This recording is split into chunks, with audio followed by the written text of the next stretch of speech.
बिस्मिल्लाहिर्रहमानिर्रहीम। अस्सलाम वालेकुम। एक बेटा पढ़ लिख कर बहुत बड़ा आदमी बन गया। वालिद की वफ़ात के बाद माँ ने हर तरह का काम करके उसे इस काबिल बना दिया था।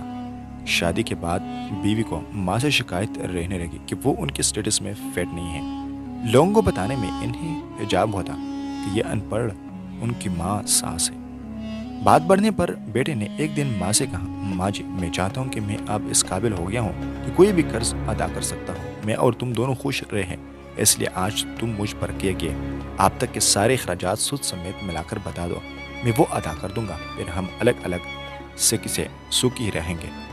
माँ ने सोचकर जवाब दिया, बेटा हिसाब जरा लंबा है, सोचकर बताना पड़ेगा, मुझे थोड़ा वक्त चाहिए। बेटे ने कहा, माँ कोई जल्दी नहीं है, 2-4 दिनों में बात करना। रात हुई, सब सो गए। माँ ने एक लोटे में पानी लिया और बेटे के कमरे में आए और बेटा जहाँ सो रहा था उसके एक तरफ पानी डाल दिया। बेटे ने करवट ले ली, माँ ने दूसरी तरफ भी पानी डाल दिया। बेटे ने जिस तरफ भी करवट ली, माँ उसी तरफ पानी डालती रही। तो परेशान होकर बैठकर उठकर चीख कर बोला कि माँ ये क्या है, मेरे बिस्तर को पानी क्यों डाला? माँ बोली, बेटा तूने मुझसे पूरी जिंदगी के हिसाब बनाने को कहा था। मैं अभी ये हिसाब लगा रही थी कि मैंने कितनी रातें तेरे बचपन में तेरे बिस्तर गीला कर देने से जागते हुए काटी है। ये तो पहली रात है और तू अभी से घबरा गया।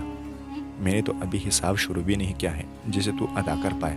माँ की इस बात ने बेटे के दिल को झंझोड़ कर रख दिया। फिर वो रात उसने सोचने में ही गुजार दी। शायद उसे ये एहसास हो गया था कि माँ का कर्ज कभी नहीं उतारा जा सकता। शुक्रिया।